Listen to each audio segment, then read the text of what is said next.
नमस्कार दर्शकों, मैं हूं आपकी अपनी प्राची अधिकारी। मैं आज बात करने वाली हूं उर्दू की लेखिका और फिल्म निर्माता इस्मत चुगतई।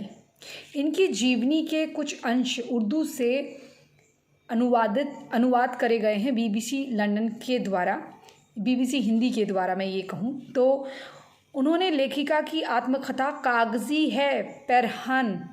कागज़ी है परहन के अनुवाद के अनुसार उसमें कुछ बातें कबूली गई हैं कि अब वह कैसे अपनी हिंदू दोस्त सुशी को धोखे से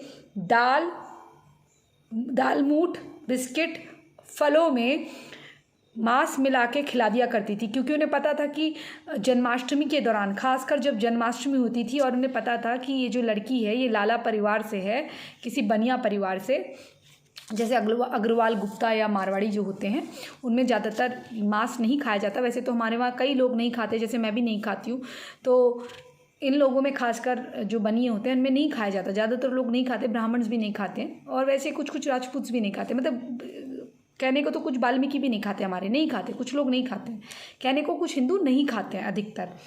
तो इन्होंने क्या करा, जब इन्हें पता था कि इनकी जो हिंदू लाला की बेटी है वो जब बकरा ईद पे बकरे कटा करते थे उनके घर के पीछे, तो वह घर में बंद हो जाया करती थी कि कोई मुझे मांसाहारी हाथ स्पर्श ना करे और वो दूरी बना के रखें, क्योंकि इससे उनका धर्म भ्रष्ट होता है, उनकी जो संस्कृति है वो भ्रष्ट होती है, इसलिए वो नहीं छुआ करती थी। तो एक उनकी अपनी मान्यता थी। लेकिन जो चुगतई हैं, इस्मत चुगतई हैं, इनको ये सब अच्छा नहीं लगता था। इनको लगता था कि जन्माष्टमी के दिन, खासकर जब जन्माष्टमी का दिन होता था, तो ये या किसी त्यौहार के दिन ये अपनी दोस्त को यह मालूम होते हुए कि उस दिन फल, दालमूट, बिस्किट वगैरह को वो खा लेगी, इसलिए उसको बुलाती थी, उसको चाय के साथ ये सब चीज़ों में मांस का टच करवा के उसे खिलाया करती थी, ताकि सुशी ये खा ले। और ये जब सुशी खा लेती थी तो उनको कहती है कि मुझे एक संतुष्टि होती थी, मुझे बड़ा मज़ा आता था कि मैंने इसको अपवित्र कर दिया, या मतलब इसको अपने मन का खिला दिया। ये उसको बड़ी संतुष्टि होती थी कि जो नहीं खाती है वो मैंने इसको खिला दिया मांस। तो ये इनकी एक सैडिस्ट कहानी, आगे इसके बारे में मैं आगे भी बात करूँगी कि धोखे से उनको एक खिलाना। और जब जैसा कि मैंने आपको बताया कि जब पीछे बकरे कटते थे और वो बाहर नहीं निकलती थी घर के, तो ये क्या करती थी, चुपचाप से उनके घर में पीछे के रास्ते बरामदे में कूद के जाती थी। वहाँ पर जब ये देखती थी, इन्होंने देखा कि सारी औरतों ने अपने माथे पे टीका लगा हुआ है, तो इन्होंने कहा कि मेरे जो हमने पढ़ा था उसके हिसाब से जो टीका है वो गुनाह है, टीका लगाना तो वो अच्छी बात नहीं है, तो ये मैं कैसे टीका लगाऊं। तो इन्होंने क्या करा, फिर इन्होंने दूसरी बात सोची। इन्होंने कहा टीका लगाऊंगी दोज़ख में जाऊंगी, लेकिन टीका लगाऊंगी तो मैं मंदिर तक भी जा सकती हूँ, मंदिर तक मेरी एंट्री हो जाएगी। तो इन्होंने हिंदू औरतों की तरह टीका लगाया। जब इन्होंने देखा सुशी को टीका लग रहा है तो इन्होंने भी वो टीका लगा लिया। तो टीका लगा लिया, टीका लगाने के बाद ये सीधे चुपचाप से पीछे के रास्ते मंदिर में पहुंच गई। वहाँ श्री कृष्ण की मूर्ति को झूला झुलाया जा रहा था, तो इन्होंने चुपचाप से वो श्री कृष्ण की मूर्ति चुरा ली ताकि उसे अपने घर ले जाएं। अब वो बेचें या रखें या उसको खंडित करें, जो भी उनके मन में पाप था वो करना चाह रही थी। लेकिन सुशी की दादी ने ये देख लिया, सुशी की दादी ने इन्हें पकड़ लिया और घर के बाहर निकाल दिया। अब ये घर के बाहर चले गई। अब कुछ सालों बाद ये हुआ कि सुशी की अलीगढ़ में हल्दी की रस्म चल रही थी। जब ये बड़े हो गए तो सुशी की हल्दी की रस्म चल रही थी। मैंने आपको बताया ना, 2015 में इनका जन्म हुआ है और 1991 में इनकी मृत्यु हो गई है। तो इसी बीच की घटनाएं हैं ये। तो इन्होंने ये भी लिखा है अपनी आत्मकथा में कि अलीगढ़, कुछ सालों के बाद जब कुछ साल बीत गए, हम बड़े हो गए, तो सुशी की अलीगढ़ में हल्दी की रस्म थी जिसमें मैं गई। तो वहाँ वही मंदिर था, वहाँ तक मैं गई। वहाँ देखा तो मूर्ति पूजा चल रही थी, बुत परस्ती, जो कि हमारे इस्लाम में हराम है, जो कि हमारे मज़हब में हराम है। तो मुझे ये देख के बड़ा दुख हुआ, लेकिन फिर भी मैंने वहाँ खड़ी रही, वहाँ से बाहर निकली और उसको विश करा, फिर मैं आ गई। लेकिन मुझे अच्छा नहीं लगा। तो ये इनकी जो इन्होंने जितने अपने गुनाह हैं ये जो है इनडायरेक्टली कबूल लिए हैं और इन्होंने सारी अपनी आत्मकथा में लिखा है। और इससे पढ़ के मैं आपको एक और बात बताती हूँ। मेरे एक मित्र हैं, वो एक वकील हैं सुप्रीम कोर्ट के, तो उन्होंने मुझे ये बात बताई। उन्होंने कहा मेरा नाम मत बताइएगा। उन्होंने बताया कि एक लंदन के बहुत बड़े बिजनेसमैन थे, उनको कुछ अपनी प्रॉपर्टियां नाम करनी थी और वो भी मुस्लिम थे। उनके 2 बेटे थे। उन्होंने ये कहा विल में, अपनी विल में क्या लिखाना चाह रहे हैं वो, कि मेरा पूरा बिजनेस मेरे लड़कों को तब मिले जब वो 5,000 पाउंड अपने अपने हिस्से के, 5,000 पाउंड जो हैं अपने अपने हिस्से के, जाकिर नाइक जो है वो मलेशिया में जो भाग गया है उसकी फाउंडेशन को ये डालें, तब जाके वो विल फंक्शनल होगी। मतलब वो कह रहे हैं कि एक डॉक्टर, ये 12 साल पुरानी बात बताई उन्होंने मुझे, वो कह रहे हैं 12 साल पुरानी बात है, आप ये सब छोड़िए। जब मैंने कहा ना आप ये इस्मत चुगतई के बारे में आपका क्या विश्लेषण है, आप क्या सोचते हैं वकील साहब, तो बोले प्राची जी ये सब छोड़िए, मैं आपको इससे भी भयंकर बताता हूँ कि एक डॉक्टर लंदन में अच्छा खासा डॉक्टर है, वो अपनी विल लिख रहा है, उसकी तबीयत खराब है और विल लिख रहा है, और क्या चाह रहा है कि विल कैसे लिखी जाए जो भारत में भी उसकी संपत्ति है ऐसी लिखी जाए, या जो मतलब भारत में या लंदन में जो उसकी संपत्ति है वो ऐसे लिखी जाए कि 5,000 पाउंड वो अपने बच्चे को, अपने दोनों लड़के जाकिर नाइक की फाउंडेशन में डालेंगे। तो ऐसे ऐसे लोग हैं, मतलब जो वो कह रहे हैं कि चाहे डॉक्टर हो, लेखिका हो, उपन्यासकार हो, ये थोड़ा शब्द में मेरे को बोलने में नहीं आ रहा है, उपन्यासकार हो या लेखिका हो, फिल्म निर्माता हो, ये इस तरह की सोच रखते हैं। और मैं एक अपना पर्सनल किस्सा बताती हूँ। मैं हालांकि ये पड़ोस में जाना, लोगों से बात करना, मतलब मैं लोगों की समस्याएं सुनती हूँ, लेकिन आपको पता है कि मैं इन मज़हबी कट्टरपंथियों से दूर रहती हूँ। तो एक बुज़ुर्ग महिला 65 इयर्स की हमारे पड़ोस में आई।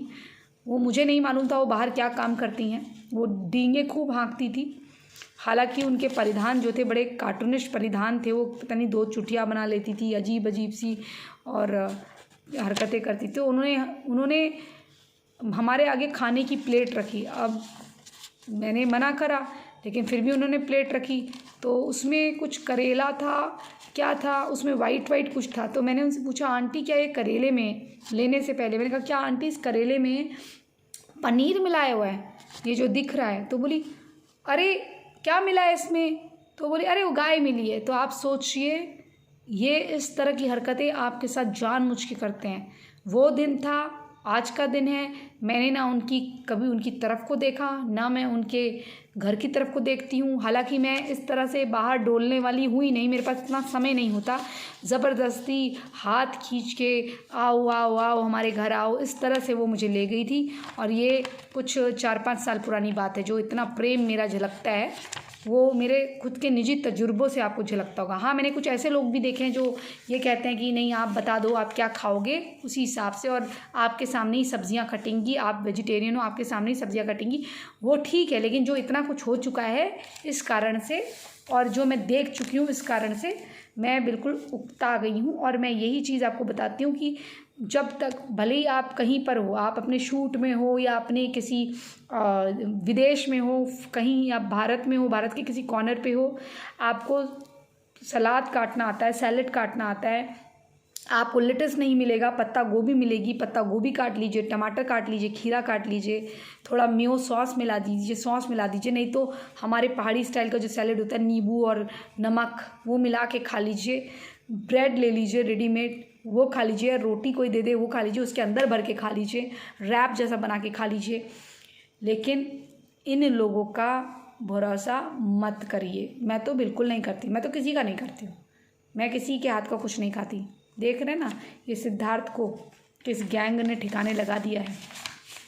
क्या पता प्रोटीन पाउडर में क्या मिलाया, क्या पता जॉर्जिया की एंट्री करके घर के अंदर क्या करा है।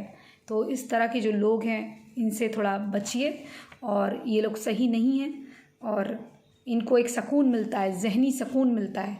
जब एक इतना बड़ा डॉक्टर, आपने तो लेखिका की बात सुनी, चलो तो गांव के माहौल में थी, इतना बड़ा लंदन का डॉक्टर ऐसा कह रहा है कि 5,000 पाउंड पहले जाकिर नाइक को दिए जाएं, उसके बाद ये प्रॉपर्टी की विल जो है फंक्शनल होगी, और वो भी हमारे जान पहचान के किसी वकील से कहा गया है। तो आप सोचिए कितनी बड़ी बात है। इसी संदेश के साथ सतर्क रहिए, अपने धर्म और अपनी आस्था को बचाने के लिए थोड़ा सतर्क रहना बहुत ज़रूरी है। वो आप उसके घर का मांस खा लेते हैं, वो आपका झटका नहीं खाता। और ये जो हलाल इकॉनमी है और ये जो झटका है, इसको मैं बहुत मानती हूँ। मुझे एक किस्सा और याद आ रहा है कि मेरा मुस्लिम असिस्टेंट था, पहले की बात बता रही हूँ। तो उसने उत्तराखंड में एक से पूछा कि भैया ये जो मोमोज़ हैं ये हलाल के हैं कि झटके के? तो उसने बोला हम क्यों झटका खाएं, हम क्यों हलाल खाएं, हम हिंदू हैं, हम झटका खाते हैं, हम हलाल नहीं खाते। मुझे इतना प्राउड हुआ उस पर। तो मैंने बोला अरे वाह। तो मैंने उससे मुझे नहीं खाने थे वो, लेकिन मैंने जानबूझ के उससे कहा भैया मुझे आप वेजिटेरियन मोमोज़ दीजिए और चाउमीन दीजिए, क्योंकि जब मैं उत्तराखंड जाती हूँ तो मुझे ये ज़रूर खाना होता है। मतलब थोड़ा थोड़ा, ज़्यादा नहीं, मैं दे देती हूँ। अगर मेरे पास ज़्यादा होता भी है तो मुझे चखना होता है। मैं चाहती हूँ कि मेरे साथ कोई भी खड़ा हो तो मेरा फूड वो ले ले, ओवरटेक कर ले और वो ले ले, क्योंकि अगर मुझे कोई चीज़ अच्छी लगती है तो मैं खूब खाती हूँ, लेकिन हेल्दी। अगर मुझे कुछ ऐसा थोड़ा बहुत चटपटा खाना है तो कभी कभार, once in a blue moon, और जहाँ जाती हूँ वहाँ का खाना ज़रूर खाना होता है, कभी थोड़ा सा देखने के लिए। तो तब मैंने देखा कि उसने इतने प्राउड से बोला कि हम हलाल नहीं खाते, हम झटका खाते हैं। तो ऐसे ही आप लोग बनिए, अपना झटका खाइए, जिसको लेना ले, ना लेना ना ले। हम क्यों उनका लें, हमें क्यों लेना है उनका, और क्यों खाना है, क्या पता उसमें भी फूक मिला के लगाया हो। तो प्लीज़ इनसे बचिए। जब इस्मत चुगतई और एक इतने बड़े लंदन के एडवोकेट को, लंदन के डॉक्टर को इतना सुकून मिल सकता है कि आतंकवादी संगठन में पैसा देकर या फिर किसी हिंदू लड़की को धर्म भ्रष्ट कराकर, तो आप सोच सकते हैं वो मानसिक दशा क्या है। इसी संदेश के साथ सावधान रहिए, सतर्क रहिए और अपना ख्याल रखिए। हमारे निजी अनुभवों से और जो भी हम बात आपको बताते हैं आपके भले के लिए बताते हैं। बाकी आपको फॉलो नहीं करना, ना करिए भी नहीं बोलूँगी, बस एक बार विचार करिएगा, क्या पता कुछ और भी मिला दें, केमिकल वगैरह। अनपढ़ गंवार ज़रूर होते हैं, लेकिन इस चीज़ की नॉलेज खूब होती है। बॉम्ब कैसे बनता है, कैसे क्या खिला के मारा जा सकता है, कितने दिन बाद मृत्यु हो, कुछ प्रोटीन पाउडर में मिला दो, 1 महीने बाद मरे, 1 साल बाद मरे, या जो दवाइयाँ कोई आदमी रेगुलर खाता है उसकी दवाइयों में 2-4 दवाइयाँ ऐसी मिला दो, तो वो क्या है, जब भी खाता रहेगा दवाइयाँ तो 1 महीने बाद असर कर जाएगी। तो ऐसे भी लोग हैं दोस्तों। चलिए, जय श्री राम, हर हर महादेव।